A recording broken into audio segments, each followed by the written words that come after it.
This actually leads me into something I wanted to ask Ms. Wegner regarding the VA, and I wanted to ask you if you can comment, please, on your work with state VAs. Again, it's a similar question.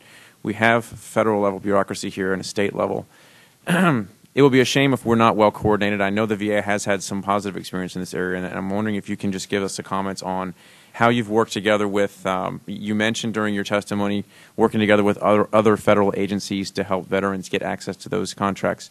Can you mention something about your work with the state offices and any plans that you have to ramp that up or take lessons learned specifically to help when we're targeting our Recovery Act funds? Well, heck, I'd rather talk about what we're doing with the other federal agencies because it's a better success story, but thank you very much for that hard question.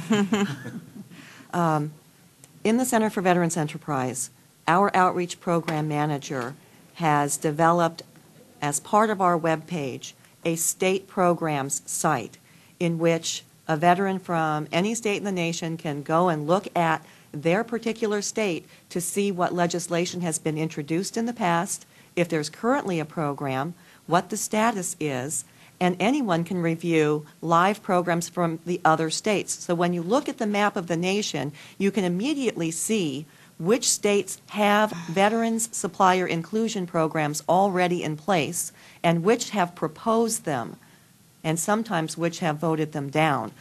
The purpose of that is to help advocates at the state level find legislation in other states that they can use to introduce comparable programs relatively easily within their state.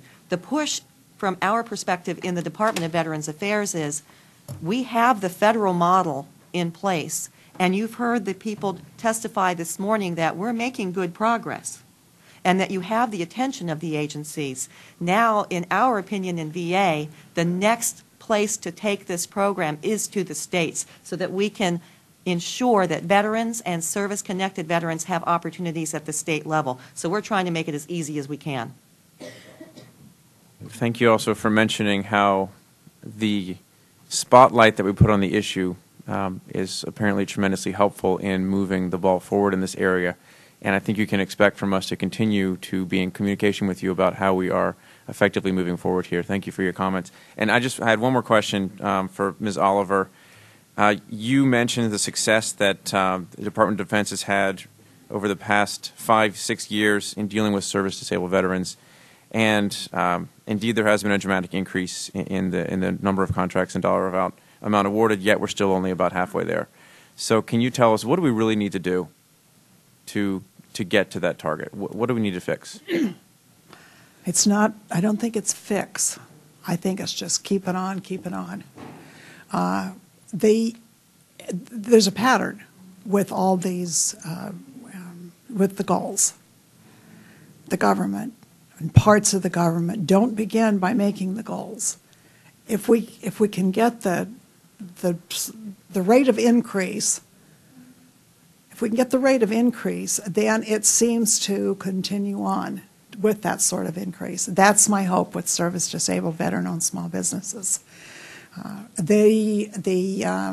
told you that the tool was really very helpful.